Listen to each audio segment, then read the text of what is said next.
If you were to sit down and read the teachings of Jesus in one sitting, most likely there would jump out of the text a handful of sayings that seem completely out of character for Jesus. So outrageously contradictory that you couldn't help but wonder how that verse or that saying found its way into the Bible.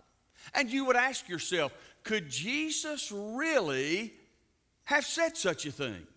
Well, our text verses provide for us an excellent example of what I'm talking about. Let's check out verses 34 through 36 again, where Jesus said, "Do not think that I came to bring peace on earth, but I did not come to bring peace but a sword. For I came to set a man against his father, and a daughter against his mother, and a daughter-in-law against her mother-in-law, and a man's enemies will be the members of his household."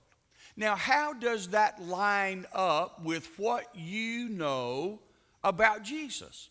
Why does Jesus say that he didn't come to bring peace? Did the angels not announce at the birth of Jesus, saying, "Peace on earth, goodwill toward men"? And did Jesus himself not say, "These things I have spoken to you, that you might have peace in me"? And did Jesus not say, "Peace I leave with you, my peace I give to you"? So why then does he say to his disciples, as he is about to turn them loose on the world, that he comes to bring a sword? What about turning the other cheek? What about going the second mile? What about refusing to fight against those who arrested him and beat him and crucified him? Why does he say that he has come to turn father against son and daughter against mother? What about scriptural exhortations to family unity and to honoring parents and to training children in the way that they should go and to treating one another with love and respect? You know, what is Jesus doing in Matthew 10? Is he condoning violence? Is he condoning family dysfunction? Well, of course not. Then what is he doing? Here is what he's doing. He is asking his disciples to consider the serious nature of following him.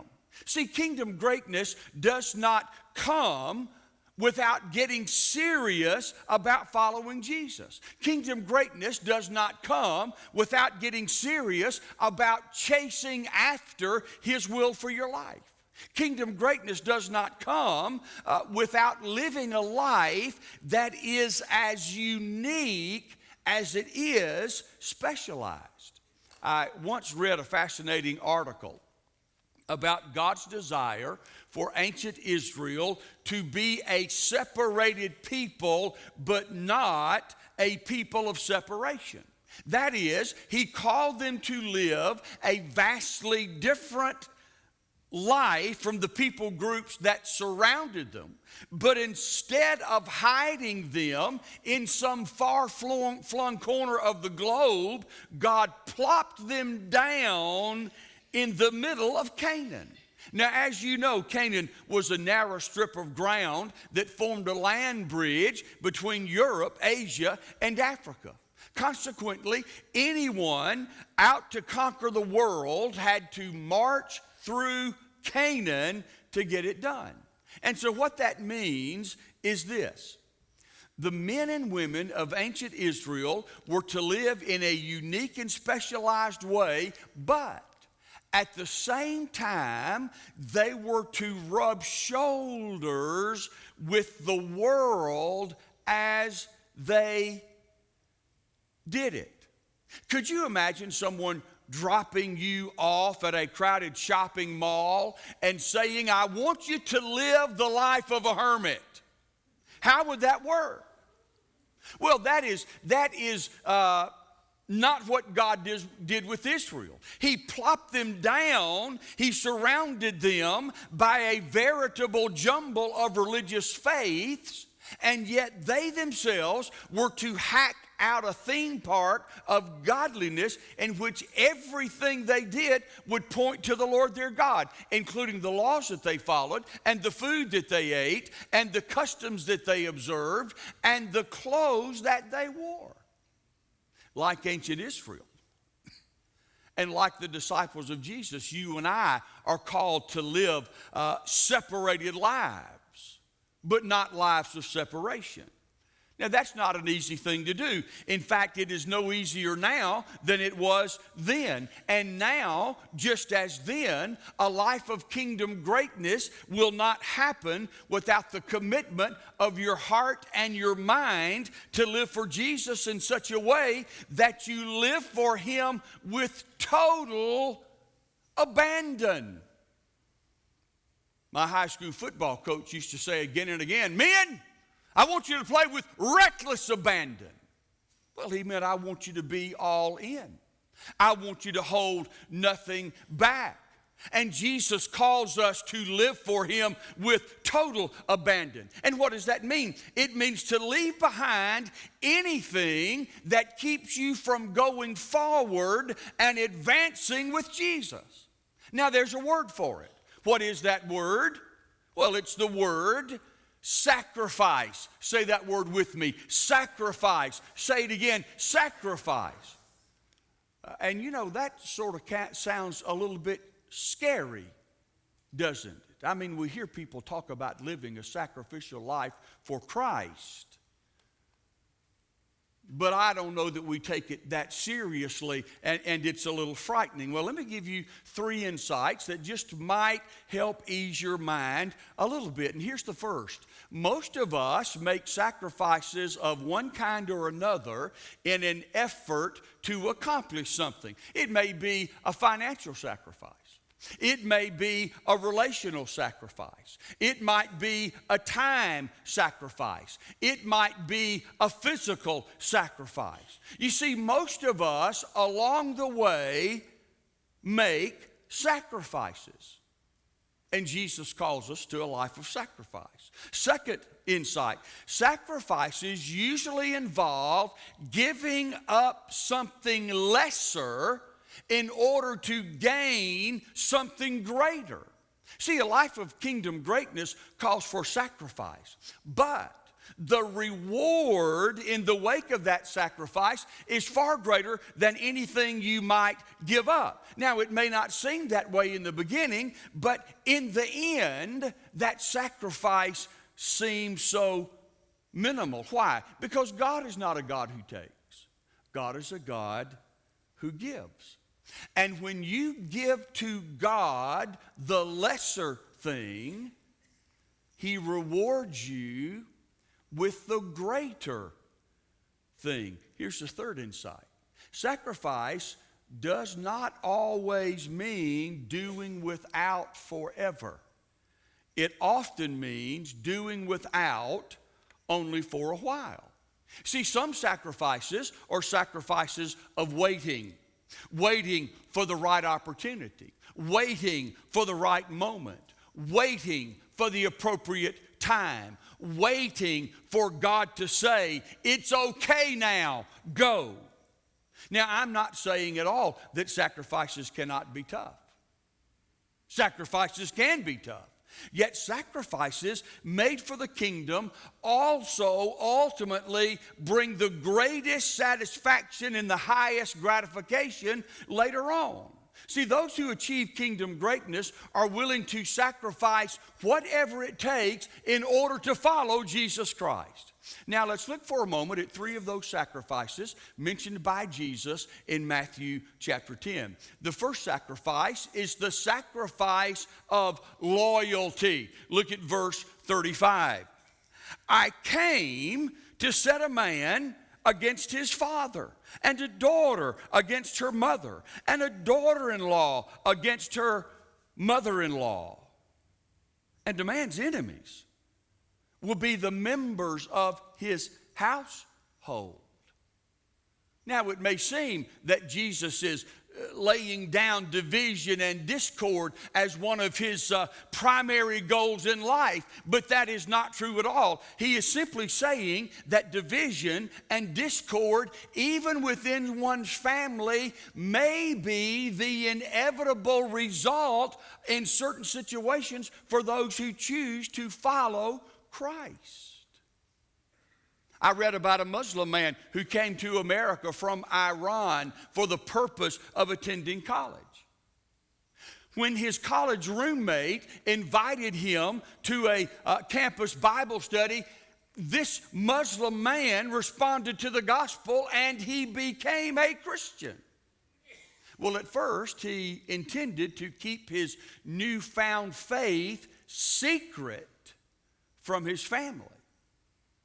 But that's not how being a Christian works, does it?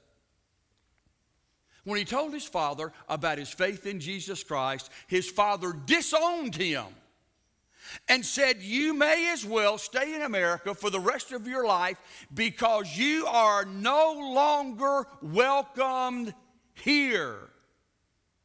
It cost him to follow Christ. It's part of the loyalty of belonging to Christ. When I pastored in Louisiana for many years, Louisiana, of course, as you know, is strongly Catholic. And at our Baptist churches, we had Catholics who would come and attend church. And that was okay with their families as long as they did not join that church or be baptized in that church. And on more than one occasion, it happened that those who made a decision for Christ and actually joined and were baptized, they were disowned by their families. It happens. Sometimes loyalty to Christ means discord and division even within your own family. I read about a girl named Nina who at the age of 16 accepted Christ. She professed her faith in him. She had to wait, however, until she was 18 to be baptized because her parents would not allow it as long as she lived in their home. In fact, Nina was even forbidden to attend church. Her family was Jewish. And they considered her commitment to Christ as an act of disloyalty against her heritage and her family. I read a story about a young man named Brent who lived in San Diego, California. Instead of going into the lucrative family business when he graduated from college, Brent believed that God called him to work in a ministry based in a poor section of Tijuana. And although his father attended church regularly, his son's decision infuriated him. Why?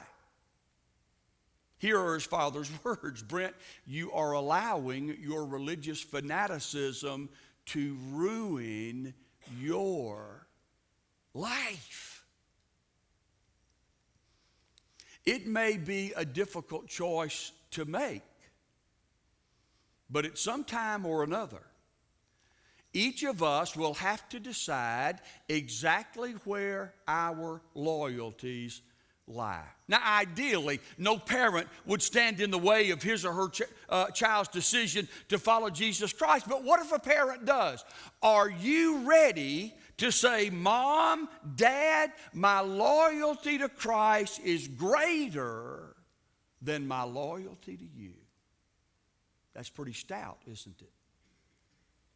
Are you willing? Are you willing to make that sacrifice? When you decide to pursue a life of greatness as a disciple of Jesus Christ, there is something you can count on.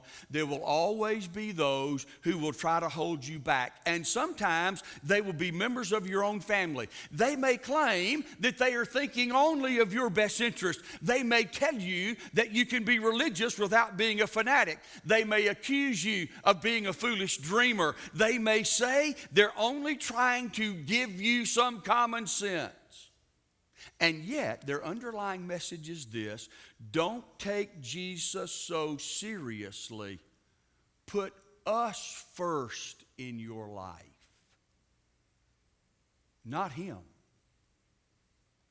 Now watch this.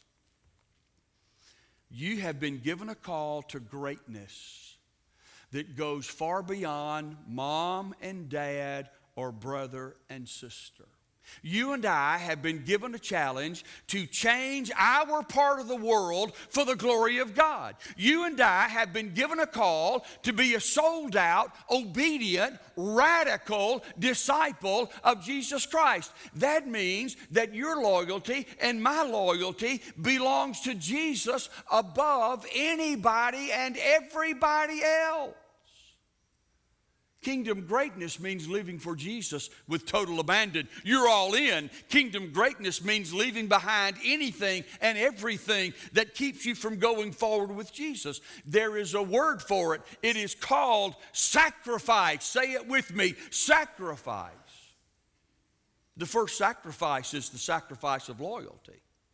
The second sacrifice is the sacrifice of love. Look at verse 37.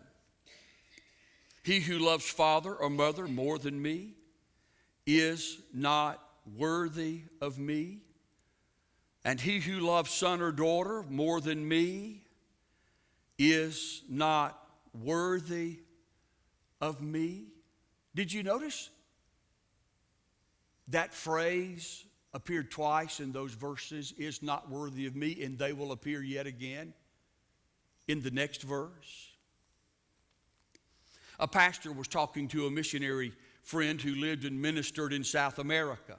This missionary friend told him of the hardships that he and his family endured while they were on the mission field. In addition to living in substandard housing with limited financial resources, they lived constantly under the threat of violence. And this pastor said to his missionary friend, if I were alone, if I didn't have a family, I would be willing to live under such conditions. But there's no way that I would subject my children to that kind of hardship.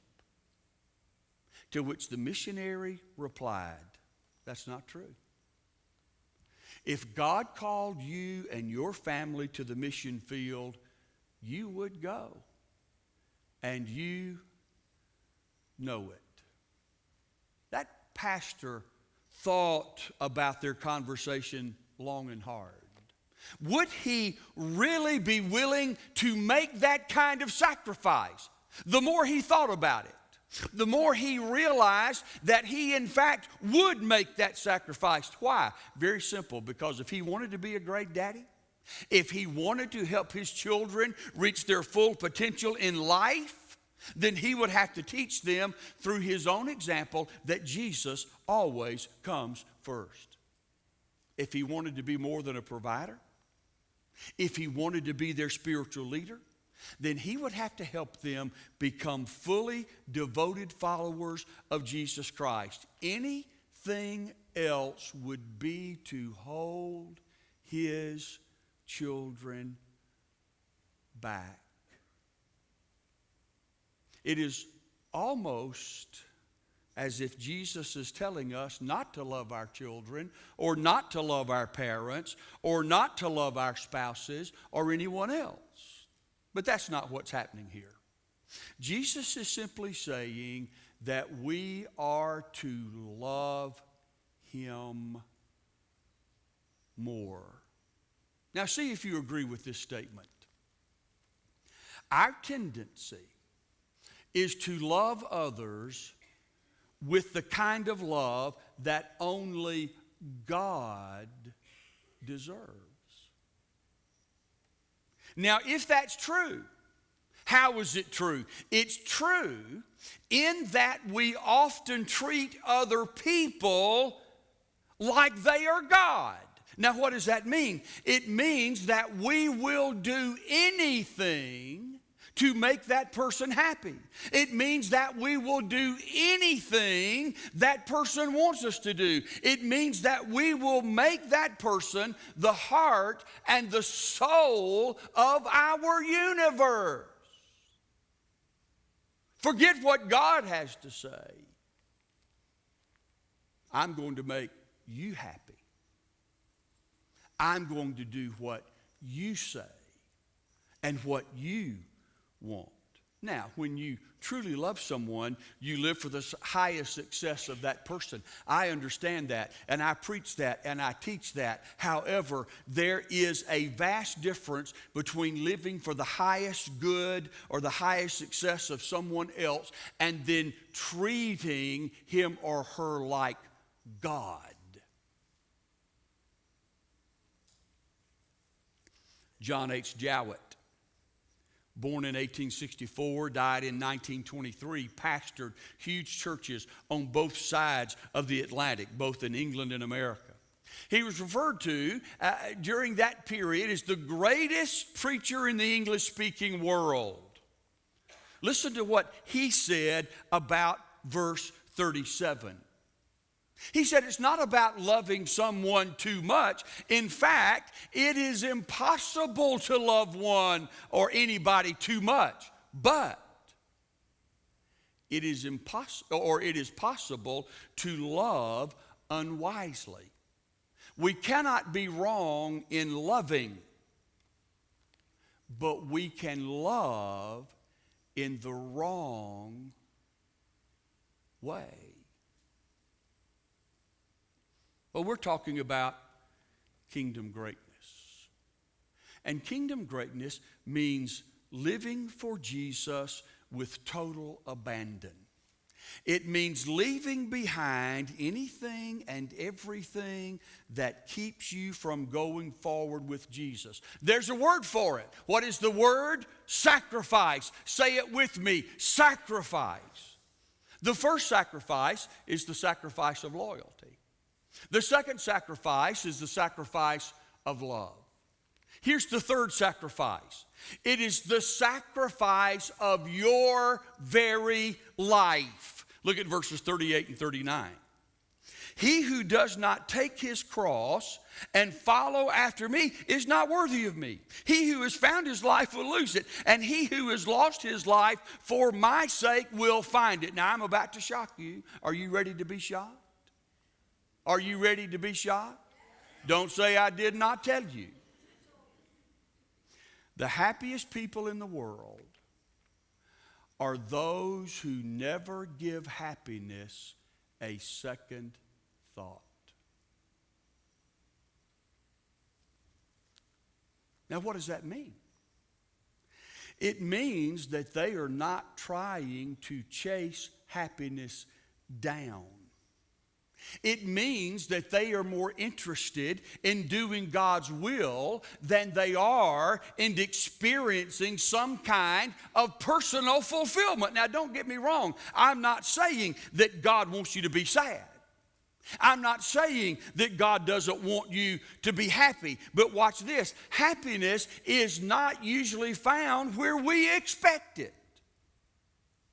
Some people see life as a choice between two roads. On one road is the happiness of self-indulgence, just doing everything I want to do, getting everything I want to have. And then on the other road is the misery of doing God's will. Have you ever looked at life in that fashion? That those are really the only two choices? Doing what you want and grabbing everything you can get, or being miserable, doing what God wants? As a matter of fact, it's the opposite. One road is the road called the misery of self-indulgence. And those who have tried that lifestyle know what I'm talking about. And then on the other road is the happiness of doing God's will. And those who have tried that lifestyle know what I'm talking about. Yes, God wants you to be happy, but you don't find happiness by pursuing happiness and trying to be like a vacuum where you just suck everything into your life. See, happiness is found in the midst of pursuing God. How many of you have ever heard the name Deion Sanders? otherwise known as prime time. Is this correct? Are y'all still awake? Are you listening? You're with me here? You may or may not know that Deion Sanders became a Christian late in his athletic career. When he played in the NFL, he had everything anybody could possibly want, and according to his own testimony, he was miserable. In fact, he said the more money he made and the more fame he gained, the more miserable he became. So much so that at one point in his life, he attempted suicide. Then after moving to Dallas, he had an experience with Christ that changed his emotional perspective. He wrote about it in a book called Money, Sex, and Power: How Success Almost Ruined My Life. Deion Sanders was doing everything he could do to find life. And then in the process, it almost destroyed him. But when he lost his life, that is when he gave his life to Jesus Christ and started putting Jesus Christ first, Deion Sanders said he found more meaning and more happiness than he had ever known in all the previous years put together. Are you hearing what Jesus is saying? If you want to live life to the fullest, then you get there by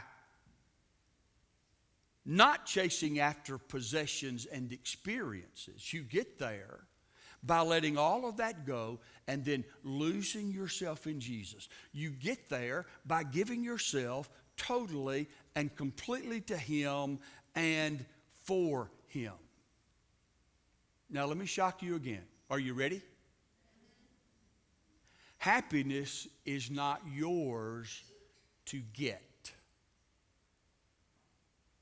Or as we say in Georgia, get. Happiness is not yours to get. Watch this. It is God's to give. And you will not have happiness unless you get it from God. And God gives it when you pursue Him above and beyond everything else. Isaiah said as much. Why do you keep trying to buy that which is not bread? Why do you keep going after the stuff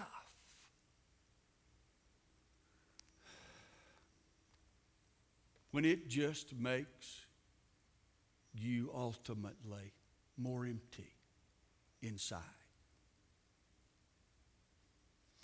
For 8 weeks, we have been talking about achieving kingdom greatness. The achievement of kingdom greatness is not about fame. It is not about fortune. It is about impact. It is about making a difference in the lives of those around you and thereby making a difference in the lives of others for generations to come.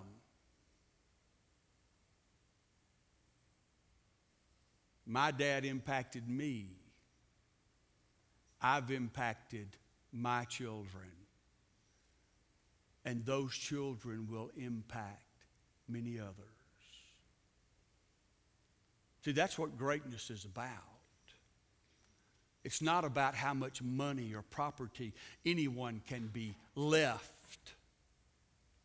It's about impact. Do you want to achieve kingdom greatness? Because see, not everybody does. Just as not everybody desires to be a winner and is willing to pay the price to be a winner, not everybody desires kingdom greatness. But if you desire it, then getting serious about following and pursuing Jesus is imperative. Sacrifices involved, absolutely. Jesus is not asking for a moment of your time and a few dollars from your paycheck. He is asking for it all. He wants all of you there is. He is inviting us to lose ourselves in Him. That means He wants to be first on your list of loyalties, first on your list of loves, and first in your life. The reward is that you will experience life to the fullest. You will experience life beyond your dreams, and you will achieve for His glory a level of greatness that will impact the world for generations to come. Is that what you want? One of the reasons that achieving a life of kingdom greatness can be frustrating is because there's no scoreboard. You know, if you're a coach, there's a scoreboard. You always know if you're winning and losing. If you're a businessman, there's a spreadsheet. There's a profit and loss tally. And you always know if you're making money or not making money. But see, when you are striving to achieve kingdom greatness, sometimes the impact comes in secret. Sometimes it comes in ways that we are not able immediately to detect. Because kingdom greatness is not measured by any one moment. It is measured by a lifetime. But we have the promise of Jesus Christ that if we will pursue Him, greatness will come. If we will pursue Him, our impact will continue for generations to come. That's what He said. And if you believe Jesus, then you follow Him. Even if it means saying, Mama, Daddy, I got to do what the Lord wants. Boss man, I've got to do what the Lord wants. Children, I've got to do what the Lord wants. I've got to follow Him. Are you willing to do that? It's tough. No doubt about it. But that is our call. And I hope that you will pray with me and bow before the Lord. Simply say, I want kingdom greatness. Whatever it takes. There's a song by that title. And for years I had a hard time singing it because I didn't know what it would take. And I finally came to the realization it didn't matter what it would take. God would never do more than He had to in my life. And He would always give me His wisdom and His strength and His power. Just trust Him. Will you trust Him? Would you lift your heart up to Him today? Right where you are now or from this altar? And say, Lord, I'm going to trust You. I want to pursue You. You mean more to me than anybody else or anything else. Would you do that? You'll never be able to do it without starting with Jesus Christ. We'd love to introduce you to Jesus today. He created you, and He has purpose and He has meaning for you. And it is in finding that purpose and that meaning that you achieve kingdom greatness. Would you come? Would you take my hand and simply say, Connell, I really want to know Christ today? You thinking about Countryside as a church home during our time of invitation when you're called to make a decision, if God's leading you to do that? Would you come forward and take my hand and say, God's calling me to be a part of this fellowship? We'd love to have you if you have it in your heart to pursue Jesus. Let's pray together.